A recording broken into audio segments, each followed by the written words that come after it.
अस्सलाम वालेकुम। मैं हूं राना शेर मोहम्मद फेस ऑफ सिंध के साथ। बिलावल भुट्टो जरदारी ने कौमी असेंबली में कैदी नंबर 804 के खिलाफ तकरीर की और उनके ऊपर शदीद तनकीद की। तकरीर में मजीद क्या कहा, आज इस पर हम बात करेंगे।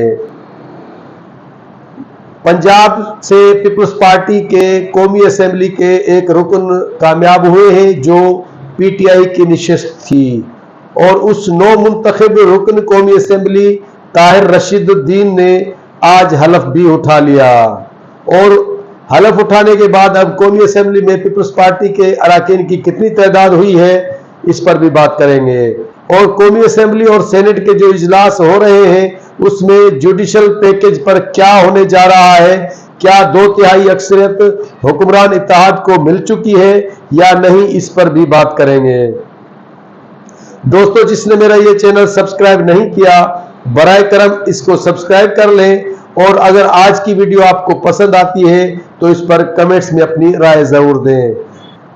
कौमी असेंबली के इजलास में पीपल्स पार्टी के चेयरमैन बिलावल भुट्टो जरदारी ने पंजाब से पीटीआई की सीट पर पीपल्स पार्टी के उम्मीदवार को जीतने पर खुशी का इजहार करते हुए कहा कि अब जो भी ज़िमनी इंतखाबात हो रहे हैं उसमें पीटीआई को शिकस्त मिल रही है।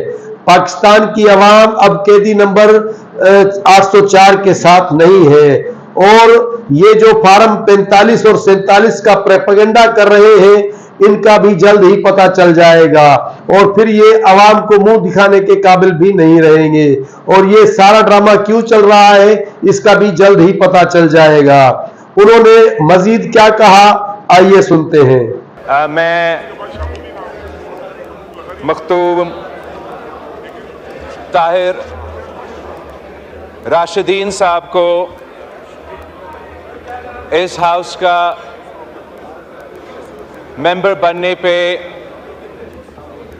मुबारकबाद देना चाहूँगा, और मैं पंजाब के अवाम, रहीम यार खान के अवाम का शुक्रगुजार हूँ कि उन्होंने पाकिस्तान पीपल्स पार्टी का उम्मीदवार को कामयाब करवा के भारी अक्सरियत से कामयाब करवा के नफरत, तकसीम और गालम गलोच की सियासत को शिकस्त दिलवाया है। जनाब इसमें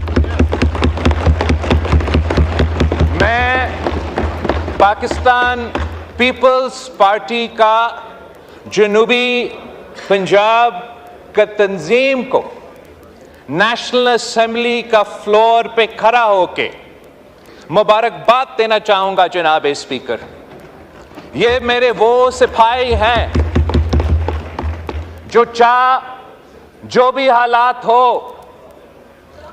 चाहे वो मुल्तान का बाय इलेक्शन हो या रहीम यार खान की बाय इलेक्शन हो, वो डरते नहीं हैं, वो झुकते नहीं हैं, वो हर फितना का मुकाबला करके, झूठ, प्रोपेगेंडा और गालम गलोच का सियासत का मुकाबला करके अवाम की ताकत से, वोट की ताकत से मुंतखब होकर यहां पहुंचे। जनाब स्पीकर, ये वो उम्मीदवार हैं जो हर पोलिंग स्टेशन का फॉर्म 45 आपको दिखा सकते हैं। ये जो मेरे साथी यहां मौजूद हैं, मैं तो चाहता हूं कि हम मिलके order in the house, order इस तरह ना करें। सियासत अभी करें। आपके भी 6 मेंबरान ने बोलना है क्वेश्चन आवर के बाद। जमहूरी सफर नो क्रॉस में साथ चले, हम अपना सियासत को फाल करे, सदारा को फाल करे, चार्टर ऑफ डेमोक्रेसीज तय करे, मगर उससे पहले एक बुनियादी बात तय करना पड़ेगा जनाब स्पीकर, कि पाकिस्तान की सियासत में पाकिस्तान की सियासत में क्या वो जो हारते हैं वो हार मानने के लिए तैयार है और जीत को कबूल करने के लिए तैयार है, या यही सियासत रहेगा कि मैं जीता तो वाह वाह, मैं हारा तो धांधली। अगर हमने जमहूरियत को आगे लेके बढ़ना है तो अवाम के फैसले पे भरोसा करना पड़ेगा, अवाम के फैसले पे एतमाद करना पड़ेगा। मैं इस इलेक्शन में जो सियासी जमातों ने मिलकर ये इलेक्शन हमारे साथ चले, हमारे सियासी इत्तेहादी, हुकूमती इत्तेहादी और वो आज़ाद उम्मीदवार के भी शुक्रगुजार हूं जिन्होंने सब एक होके ये साबित कर दिया कि पाकिस्तान के अवाम इस वक्त साजिशी सियासत के साथ खड़े नहीं हैं। पाकिस्तान के अवाम इस वक्त गालम गलोच की सियासत के साथ खड़े नहीं हैं। पाकिस्तान के अवाम इस वक्त कैदी नंबर 804 के साथ खड़े नहीं है। जितने भी बाई इलेक्शंस हुए हैं जनाब स्पीकर, जितने भी बाई इलेक्शंस हुए हैं जनाब स्पीकर, तशरीफ रखें। जितने भी बाई इलेक्शंस हुए हैं जनाब speaker, order in the house, order in the house, उसमें ऑर्डर इन द हाउस, उसमें ये लोग हारते हैं और इत्तेहादी जमातें जीतते हैं। ये साबित करते हैं कि पाकिस्तान के अवाम इस वक्त कहां खड़े हैं और क्यों नहीं। जब कल रात जो पूरे पाकिस्तान ने एक बयान पढ़ा है कैदी नंबर 804 का, और उस बयान में इस शख्स ने अपनी सियासत को चंपाने के लिए, अपने जाती मसले में, अपने अदालत के केसेस में रिलीफ लेने के लिए हर आईनी इदारा पे हमला किया है जनाब स्पीकर।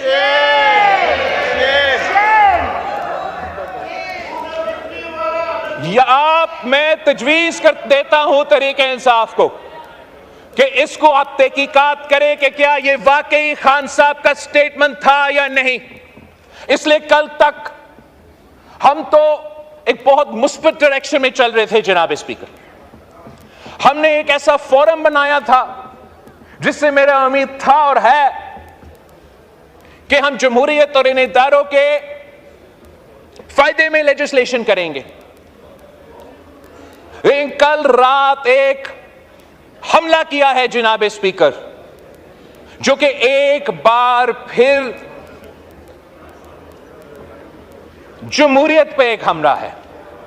ये एक इतना ऐसे प्रोवोकेटिव स्टेप है कि एक तरफ मौजूदा चीफ जस्टिस के खिलाफ कंटेम्प्ट ऑफ कोर्ट किया गया है, दूसरी तरफ आर्मी चीफ ऑफ स्टाफ पे सियासी इल्जामात लगाए गए उस ओहदा को मुतनाज़ा बनाने के लिए। तो जनाब स्पीकर, अगर खान साहब ने ये स्टेटमेंट दिया है तो फिर इस स्टेटमेंट का कॉन्सिक्वेंसेस है हमारे आईन, हमारे कानून के मुताबिक, और उन कॉन्सिक्वेंसेस को उसको भुगतना पड़ेगा। और फिर इनके जमात का जो रोना धोना होगा तब वो हमसे एतराज ना करे।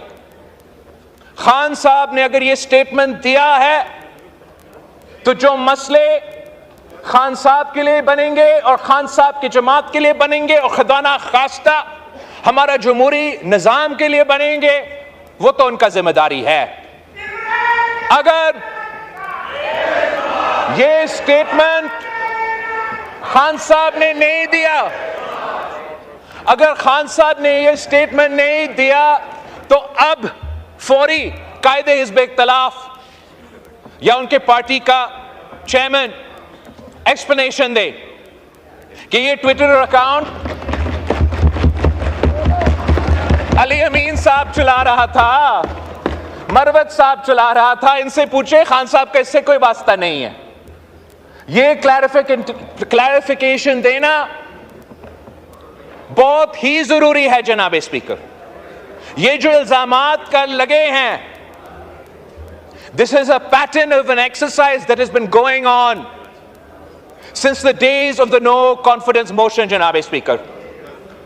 तब से जब हमने एक आईनी जमहूरी कदम उठाने की कोशिश किया कि हम वजीर आजम को ना किसी अदालत के फैसले से ना किसी और अदारा के फैसले से हम इसी हाउस का वोट के अदम एतमाद से घर भेजना चाहते हैं, उसी वक्त जनाब स्पीकर कुछ इंडिविजुअल्स जो हमारे एस्टैब्लिशमेंट के इदारे में मौजूद थे और कुछ इंडिविजुअल्स जो इस सियासी जमात से ताल्लुक रखते हैं, उन्होंने मिलकर एक साजिश शुरू किया और वो साजिश एक ऑनगोइंग कू अटेम्प्ट था जनाब स्पीकर। उस कू अटेम्प्ट का पहला हमला हमारे अदम एतमाद को आर्टिकल 5 की बुनियाद पे रद्द करना, कॉन्स्टिट्यूशन का तोड़ना। उस कू अटेम्प्ट का दूसरा हमला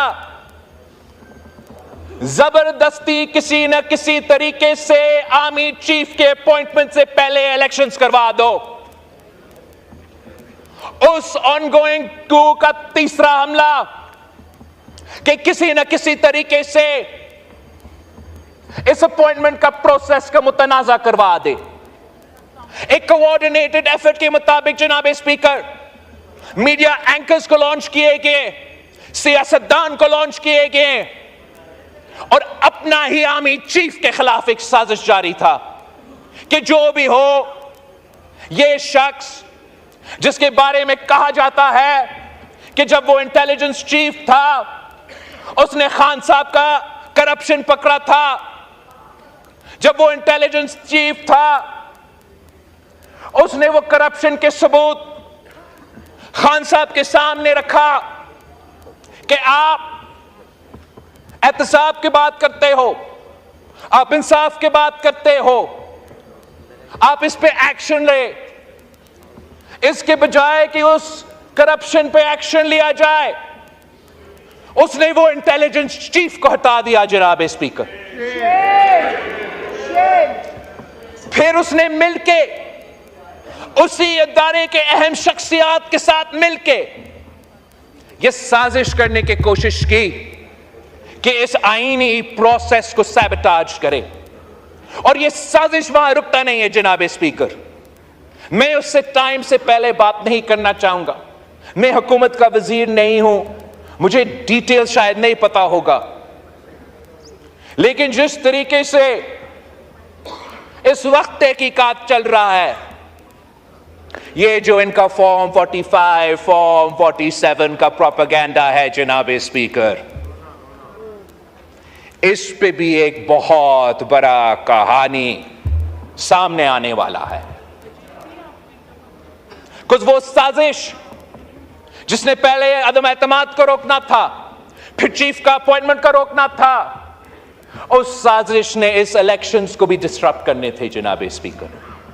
और जब वो सबूत सामने आएगा तो ना ये अपने मुंह अवाम में दिखा सकेंगे, ना कोई और अपने मुंह अवाम में दिखा सकेंगे, उनको आईन और कानून के मुताबिक जवाब देना पड़ेगा।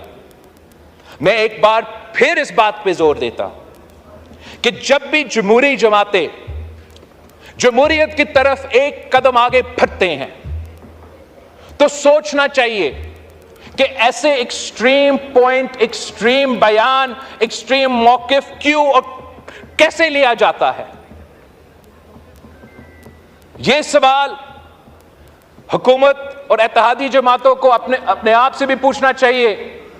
मगर मैं पीटीआई से दरख्वास्त करता हूं कि आप इस बात पे आपका अपना पार्टी में ये तहकीकात करें, आप पता करें कि जब भी हम कोई पॉलिटिकल स्टेबिलिटी की तरफ जा रहे होते हैं, ये कौन साहब है जो आपके रैंक्स में है, जो खान साहब से ऐसे कोई बयान दिलवा देते हैं या ऐसे कोई कदम उठाते हैं जिसकी वजह से आपके मिसाइल में इजाफा होते हैं और पाकिस्तान के मिसाइल में इजाफा होते हैं। थैंक यू जनाब स्पीकर।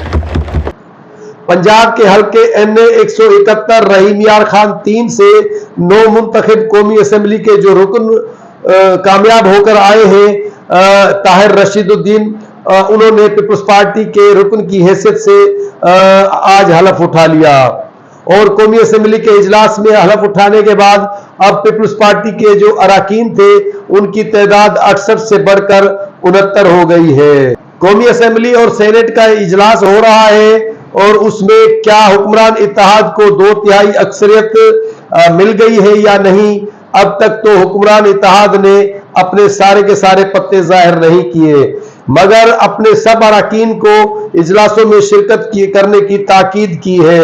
और सबसे अहम बात जो आज की हुई है कि आज हफ्ते के रोज इजलास हो रहा है, जो सिर्फ बजट का इजलास ही हुआ करता था, वरना हफ्ते और इतवार को आम तातील पर कोई इजलास नहीं हुआ करते। गुज़िश्ता शब मौलाना से वज़ीर आज़म की फिर मुलाकात हुई है, ये क्या रंग लाती है इसका पता भी बहुत जल्द ही चल जाएगा। वैसे मौलाना फजलुर रहमान एक ज़ीरक सियासतदान है जिसको अपोजिशन अपना और हुक्मरान इत्तेहाद अपना कहती नजर आ रही है, जिसकी अहमियत को दोनों के दोनों नजरअंदाज नहीं कर सकते। आज के लिए इतना ही, अगले प्रोग्राम तक दीजिए इजाजत। अल्लाह हाफिज।